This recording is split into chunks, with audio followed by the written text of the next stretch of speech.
This is Out Loud and Laughing. Hi, friends. Today, we are sitting down with a man who has spent years helping our community realize that the most important role you'll ever play isn't on a stage or a screen. It's yourself. He's a powerhouse in the world of transformation. You might recognize him from his work as an actor, but his true legacy is being built through life coaching by Feltus, where he helps LGBTQ+ individuals strip away the performance of daily life to find their authentic truth. He's a coach, a facilitator of the breakthrough, and quite literally the man you call when you're ready to stop auditioning for your own life and start living it. Eric Feltus, welcome to the show. Can we just end now? Can that be it? Can you send that to me? That was the best introduction of my life I've ever heard. Who wrote that? Listen, John and I, we actually love guests that come on, and it's very important that we fluff you guys up. Oh my God, that was amazing. The two things we're known for so far have been, three things actually. I will say our intros. We're really considerate about our questioning, or at least we hope so. And then this or that is just so much fun. So we're going to put you through the rigmarole today. Oh my gosh, I am having so much fun. I'm so honored to be here, and I'm so appreciated you guys reaching out. So thank you. Thanks for letting me be on the show. It's our pleasure. And before we jump into it, we would love if you would give our chosen family, that's how we refer to our audience here at Out Loud and Laughing, if you can give them an overview of what you're working on with the life coaching by Feltus, because we want to start there and then we'll sort of proliferate and break out from there. I'd love that. And you can interrupt anytime. I love to talk about my men and the work that we do. So if you have questions or you want to slow me down, just let me know. But yeah, so basically, the program is everything we do at Life Coaching by Feltus is based on my own experience. That's the driving force. So I grew up Catholic and evangelical. I learned to hate being gay. And I say learned because it is a learned trait. Hate is learned. And I was engaged to a woman when I was 25. I stacked a bunch of beliefs on top of one another that ended up being my short-term demise. And by that, what I mean is I believed that God was perfect. God would answer my prayers. Homosexuality is a sin. Sins lead you to eternal damnation, and the stakes could not be higher. There couldn't be something scarier than eternal torment. And so I would pray often. I would give God an ultimatum. God, either make me straight or take away my life. There's a verse in the Bible where God's in the Bible it says, "Be transformed by the renewal of your mind." And so I genuinely thought that God would transform me and make me straight. And so I thought if I tried, if I prayed, if I married a woman, if I had kids, if I fit the role in the mold, then I would be good, then I would be accepted, then I would be masculine enough, then I would be straight. In other words, I developed a very conditional form of love, if this, then that. Obviously, if we're here, I'm seeing a lot of like bobbleheads, I'm seeing nodding, like we all either have felt that or we've known people who have felt that way, right? Came out when I was 25. Fast forward to today, I'm happily married to a man. I would not be straight if I could. And so I recognize, whether you're Christian or not, that God did transform my mind or universe or love, whatever you want to call it. My mind was transformed. Thank God I was not made straight, but I was transformed into a place of self-love, which is an act of Christianity in and of itself, to love yourself. So I never want another man to feel as if being dead is a better solution than being gay. Being gay is one of the best gifts that I have ever been given, and my driving force in life is to help all gay men to feel the same way. Through that, we have a 10-week program with that transformation in mind that helps you to make friends and build community. Because I'll tell you guys one thing a lot of men tell me is, it's not the church that burned me, it's the gay community. To which I say, yes, two things can be true at once. We are a community of hurt people, and hurt people, right? And I'm not making an excuse. That's not an excuse. It's a symptom of our trauma. So let's change it. Instead of being victims of our own circumstances, let's change it. Let's create an environment in which we love ourselves, love the world around us, and are there to help and support one another beyond the superficial, either on one end, you're going to hell, or the other end, let's skip everything and just fuck. Not saying there's anything wrong with that either, but you see what I'm saying? Like, there's so much more to us. There's so much depth. There's so much connection that we crave. And so I want to create an environment where other men feel that way and feel safe to be who they are, be called to a place of courage.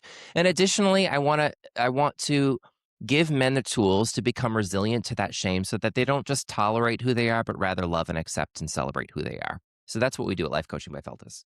Well, you have a very full plate, and we love the work that you're doing. It's funny when you're talking. So John and I were also raised very Catholic. So we identify with everything that you're saying. And so it was actually interesting. I don't know if you know Jamel. She was on The Good Life or The Good Yeah. Place. Anyway, she said something really interesting that I really like. I had to look Yes. it up while you were talking. She argued that homosexuality is not a choice, and anyone believes otherwise made the decision to stay straight. And I was just like, that's so profound, and probably a lot of the work with people that you're talking to, where those that are scared to come out just say, oh, it's a choice. Well, yeah. For you, it is a choice. And you know what? It is a choice. It is a choice. Yeah. I can choose to be authentic, or I can choose to reject a gift that was given to me, and I choose acceptance. And our community is so good at masking, and we're so good at wearing that because it's how, to your point, it's how we learned to exist. You know, I know we're about to go into this, so I'm just validating. Yeah. Yeah. That's why, like, I just want to say, speaking of validation, I want to say I'm so happy to be here. I really mean that. I was getting emotional talking about this because I feel seen. You know, I was just in the DMs with someone who fit that mold of someone that's telling me I'm a sin, I am a slave to Satan, were the words he used. And then he goes, and I kid you not, he goes, "Don't get me wrong, I've sucked a dick, bro." And I was like, oh, it makes so much more sense. You are projecting your own self-hatred onto me.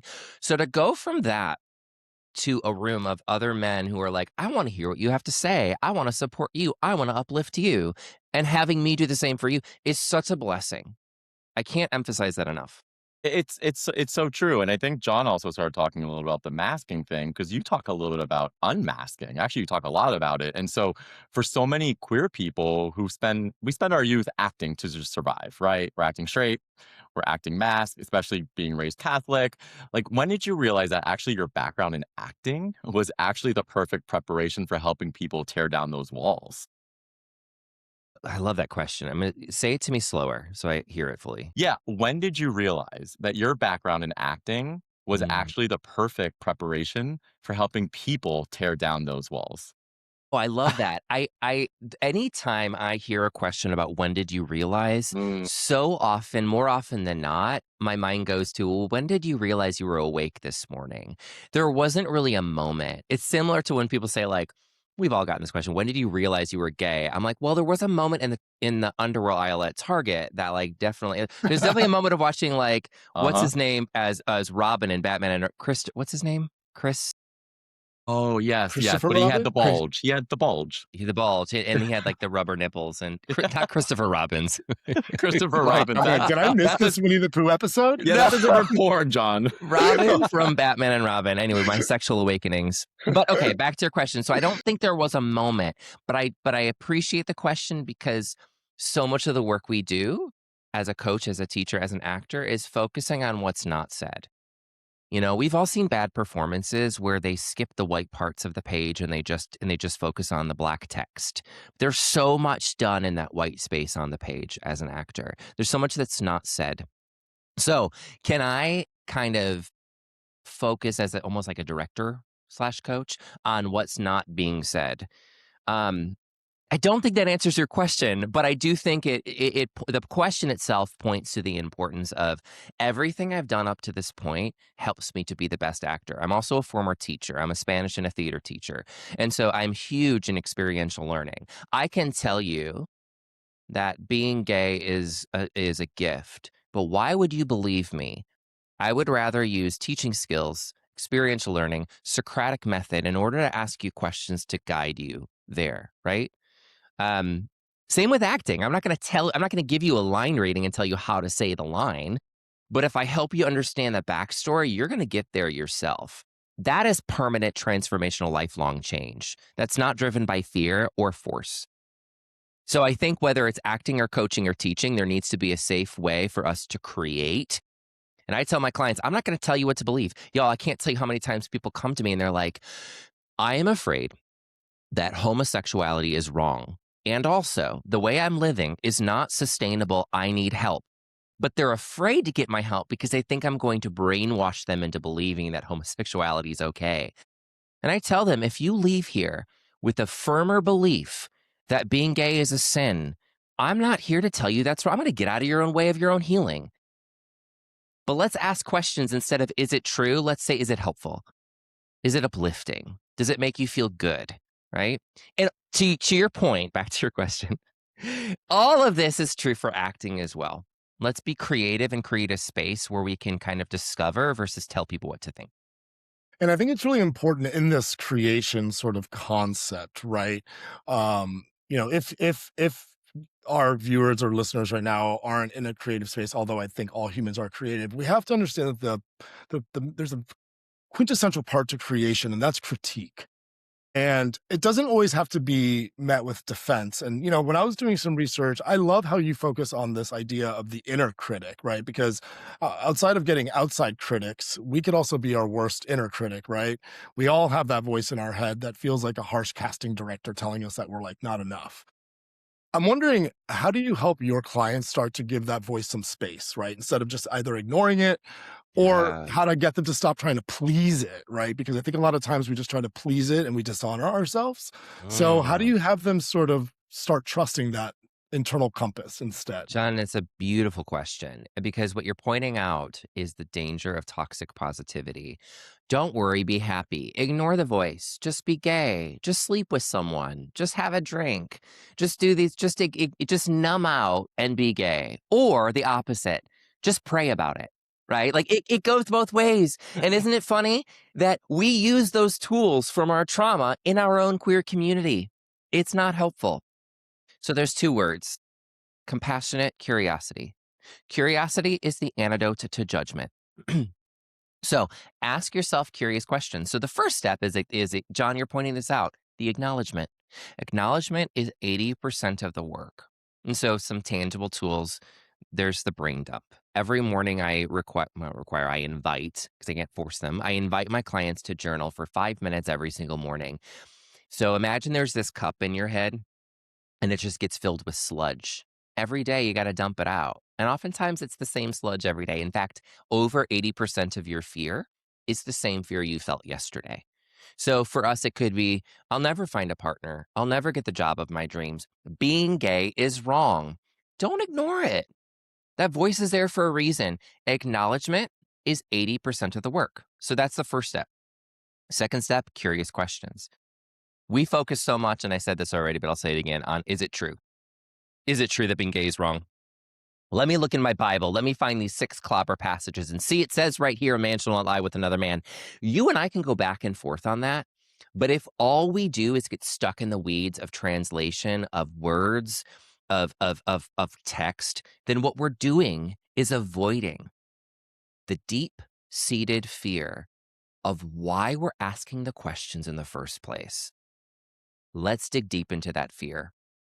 Why? Where did I adopt this belief? As one of my clients, Derek, always says, and I love this, whose voice is that? Where did I adopt the belief that this is wrong? Because I wasn't born believing that, right? How do I treat myself? Instead of if it's true or not, is it helpful? How do I treat myself when I buy into the belief that I'm going to spend eternity in hell? Who would I be if I never adopted that belief? Did that belief give me any benefits? And the answer is yes, by the way. This is the shocker. Everyone says, oh, no benefits. Here's the deal. If you didn't believe it, if there were no benefits, you wouldn't be holding on to it.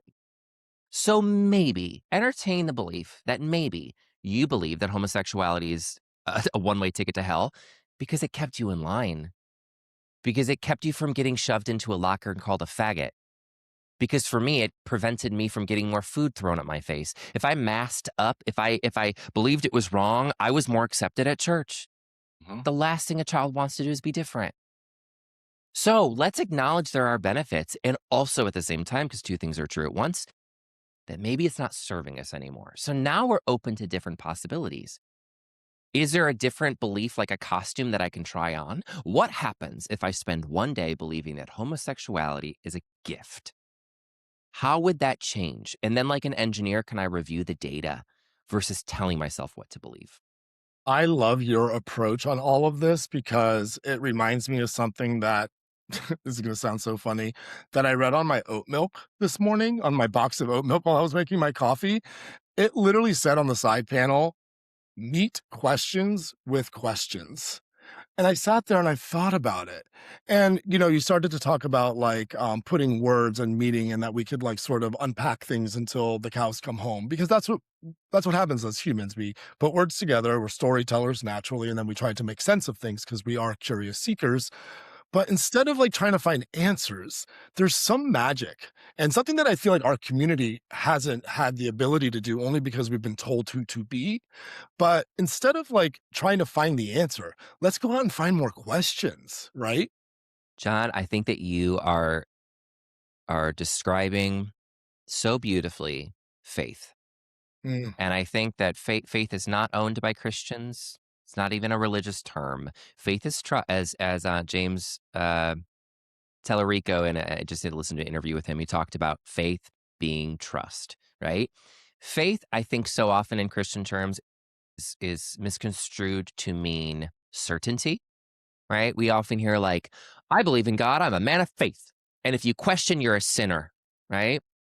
As opposed to sitting in the discomfort of the unknown. John, is it not uncomfortable to ask questions and to say, you know what? I could be wrong. That's uncomfortable. But it leads to more discovery, to more questions, to your point. Beautifully said.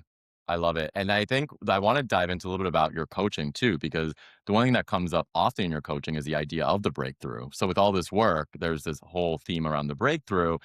And so I just want to understand, like, are there specific moments or times in this journey when you're coaching someone when you see your client's light bulb finally go off and realize that they may no longer be bound by that past trauma that we were all Y- raised with? Yes. And, we were talking about how, like, you don't remember when you woke up in yeah. the morning. However, sometimes if you're lying next to someone, you see when they wake up. Like, as an outsider, I have the gift of of witnessing those light bulb moments. And It's so beautiful. I do call them light bulb moments. It's so funny you said that. I say that the light just went on in your eyes. Yeah. And Wow. sometimes that happens between our calls. Like, it's not always, like, in the moment necessarily, but I'm thinking of Brandon, who was one of my first clients about 4.5 years ago. My ego kept telling me he doesn't like me. It had nothing to do with me, but there was a wall up, and the light was not as bright as it is now. You don't know it until you see the opposite, you see the shift. But I realize now there was walls up. He didn't know how to trust another gay man, right? He had just come out of the closet. He was scared. We've all been there, right? And so now I see photos of him, and now, like, he's not my client anymore, but at some point in time in our work together, I remember seeing this glisten. That's the best way, you guys, I can describe it. Is like it's just this light in your eyes that wasn't there before. It's a sign of hope and groundedness. It is the most rewarding and most beautiful thing I can see as a coach, because I know that there's life there that wasn't there. It's really interesting. I love this metaphor about the light going off, the light bulb. Because what it signifies to me is sort of like this understanding versus this intention to avoid the feeling, understanding the value of pulling that acceptance in, um, so that externally we start to, with the confidence and all these things, we can self-validate, right? And that leads me into sort of this next idea about the gay resume, quote unquote, right? Because Mhm. I think as gay people, men, women, trans, however you identify, we often feel this pressure to be like the most successful person, the most fit, the most put together. You can almost sort of like consolidate them into external controls, right? Anything that we can make up for being different. So, Yes.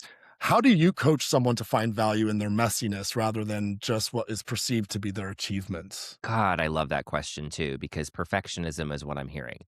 Yeah. And perfectionism is incredibly pervasive in the queer community.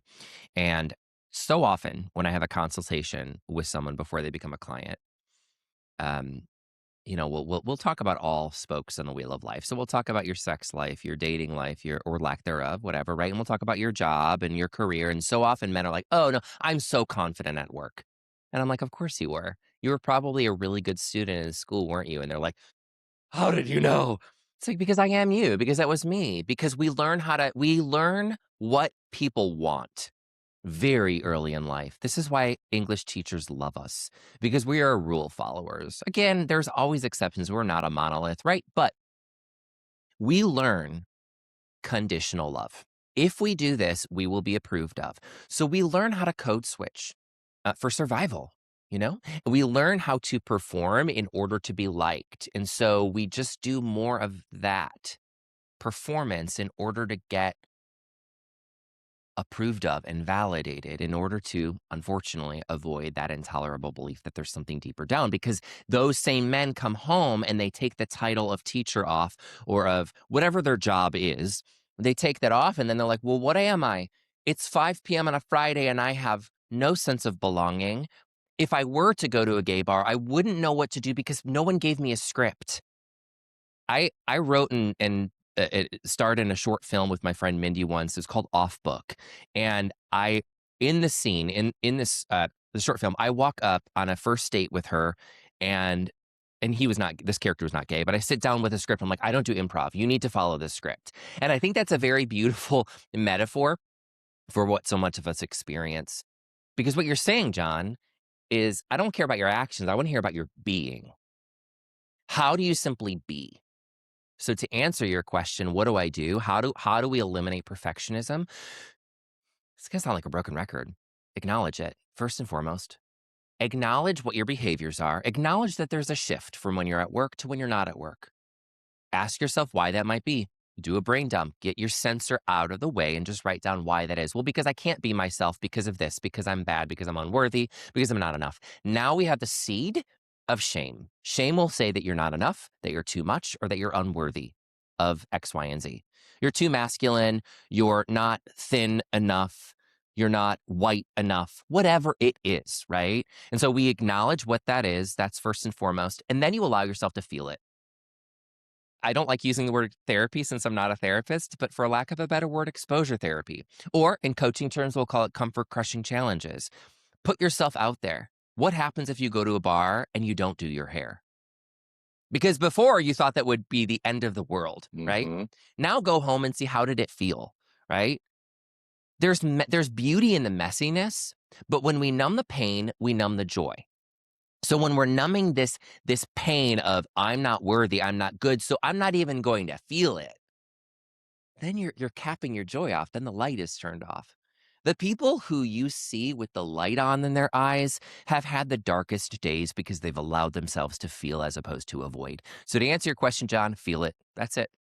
I was just gonna say, on my healing journey, a lot of times Brian and I reach out to our chosen family often, and we ask them sort of, how they're receiving a lot of our conversations. And I just, as of recently as yesterday, was reached out to by a listener, and they were kind of like, John, you just always seem, you and Brian always seem to know what to say. And I'm like, because we've been through it. It seems like you have been too. And I just wanted to wrap up this sort of segment, if you will, with something that has helped me and that I would like to share with everybody is, as much as my intrusive thoughts and sort of my inner critic and all of these things can make me feel bad, I remind myself that I have now amassed the tools and the understanding to allow myself to feel good. It comes with grace. It's not easy. I'm allowing myself the bad days, but I just remind myself that if I'm allowed to also make myself feel bad, and in those moments I could really look and take accountability for the things that I want to change,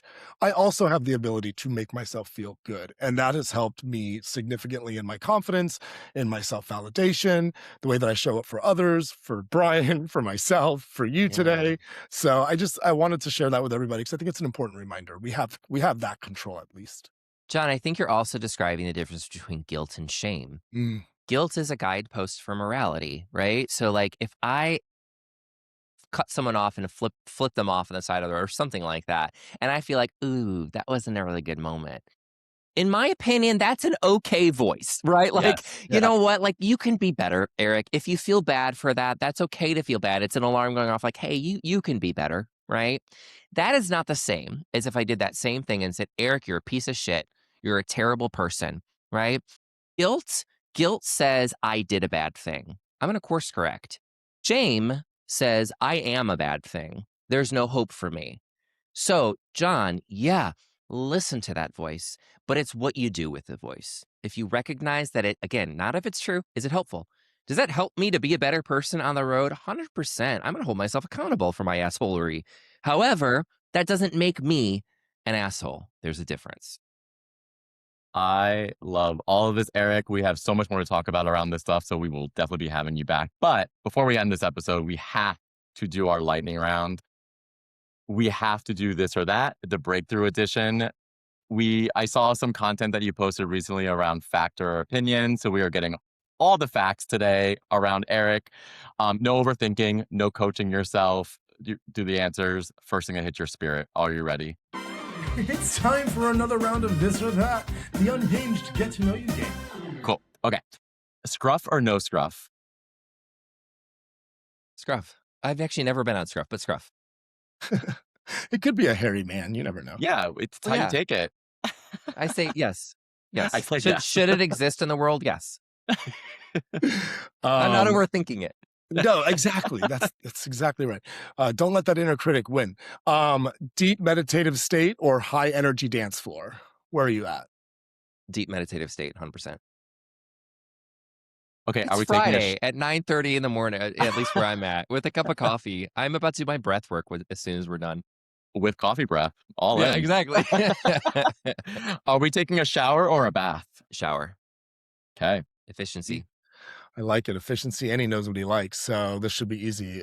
Group coaching or one-on-one? Group. Can I say why? Sure. Oh, yeah. Are we allowed to explain, or are we just? Oh my God, please. Okay. Yes, You we know love- me. I don't know if you guys know this, but I talk sometimes. And I like to- John said group coaching, not group or one-on-one. So just take it as you want. Oh, I heard coaching. Yeah. Just kidding. So I'm not. But yes and yes. Right? Two things can be true at once. So There can be and outcomes. my 10-week program includes one-on-one and group. Two things are good at the same time. But I'll Yeah. tell you why group. Shame tells you are alone. It tells you that no one else is like you out there. And I think it's easy for people to see me because of my title and think, well, of course you've gone through this. Not because I'm special, because I have a title. That's it. But when we're in a group and you see that other people are like you and you're on a group call and you're explaining something that requires courage in order for you to explain it, and you see people like bobbleheads nodding, you go, oh, I'm not alone anymore. Community is a huge antidote to shame and helps you implement a sense of belonging, to recognize that you're not alone. Fitting in tells you perfectionism is the way to go. People pleasing is the way to go. Fitting in says you are not good as you are, so perform in order to be accepted. Belonging is I am good as and because of who I am, and those who value my values are gravitating towards me. So 100% group. Love it. Love it. Some good defense. We like that. Are you now I'm like switching gears completely. Are you a butt guy or a chest guy? Chest. I've always been. I'm getting to, but you can't see it. But I'm getting to the point where I'm like, I feel a little bounce, and I like that. Oh. So chest for me and for those I'm with. Love I a love bounce. that. Love that for you. Are you a lights on kind of guy or lights off? Lights off. I And love also, that. I know you didn't ask, but overhead lighting is the devil. It just is. I don't know if this is a biological thing with gay men. Let's talk about gay science. I don't know, but like, it makes me feel like I'm in danger. Yeah.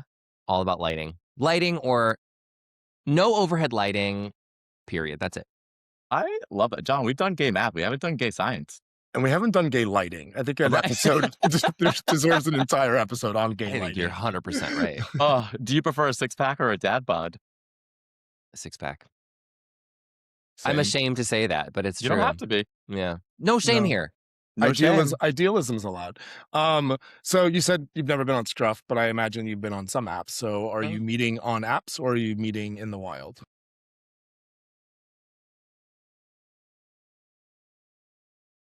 Currently in the wild, I would say. Being married, spending my time both in Atlanta and in Houston with my husband is a much different experience than being single, but I am very pro app, very pro Grinder. I've been on Grinder. I'm a fan of it. Oh, I thank you for can the be a fan of it. as much as you can be a fan of someone and not somebody else, I feel like the grid is just at your own discretion, I Well, guess. right, like I would say geniuses. I'm giving them too much credit, but like people that are a little smarter than me have developed ways to keep us addicted to our phone. So just out there, I Mhm. just want to say this: if you feel any sort of shame or even guilt for not knowing how to put your phone down, whether it's because of Scruff or Sniffies or Grinder or social media, anything, you, that's not your fault. Not an excuse, It's but like by it's design. It's designed by to keep you design. hooked to it. I I know Yes. was for me, if I open an app, it is open the rest of the day. So sometimes I try to create challenges of like, I will not open Instagram until after I do my journaling or something. Like try to create some sort of pattern interrupt. It's helpful. You just said it. For anybody who's interested, there's a whole book on how this works. There's a whole book called Hooked, and it talks about the dopamine sort of drips and pattern behavior coaching that happens through these applications. And I think y'all should check it out. It's fascinating. Eric, I just have to say that this has been such a gift. Your time, your words, your beliefs, your learnings, and we appreciate you sharing them with us. We have to give you some space though, and we want to know where everyone can go book a session or join the breakthrough and follow your journey. Where's that happening? Can you give us some of your socials and info? I would love to. And again, thank you so much for creating this space and for creating this invitation to be a part of your chosen family. So Instagram, Eric Feltus, EricFeltes, TikTok, Eric.Feltus, YouTube, Life Coaching by Feltus. But if you are listening to this and you're like, wow, so much of that resonates with me. I've experienced so much of that. Let this be your sign to see if you qualify for our 10-week program. All you got to do, and I can give you the link for this, but it's just Life Coaching by Feltus/get started. Mhm. You pick a time. It's an hour-long consultation with me. You apply for the call. So we're going to see if you qualify first. Why? Why is it exclusive? The reason it's exclusive is because it's an hour of my time that I'm giving you, happily giving you. But I don't want to waste your time if you're not right for this work, period. Mhm. I'm not right for everyone. And I'm going to, in my opinion, I think that's the best way to go, right? I'm not going to waste your time and try to sell you something that's not right for you. Why? Because it's my name too. If Yeah. I'm not confident I can help you, I will not waste your time, right? So fill out those questions. There's a couple questions, for example. Where are you now? Where do you want to be? Right? Have you struggled with shame? Are you a gay man that's been burned by religion in any way, shape, or form, even if it was 50 years ago? By the way, y'all, I work with 20-year-olds and I work with 80-year-olds. I had a Yeah. client who was 83 who said, Eric, I want to keep working with you because I have Alzheimer's and I want to continue to be a part of my community until I can't be anymore. So it is never too early and it is never too late to feel like, you know what? Maybe there is hope. Maybe I am worthy of love and belonging. Maybe there's something else out there for me. So fill out that application. What we're gonna do is we're gonna have an hour-long call on Zoom. We're gonna dig deeper into where you are now. We're gonna talk about where you wanna be.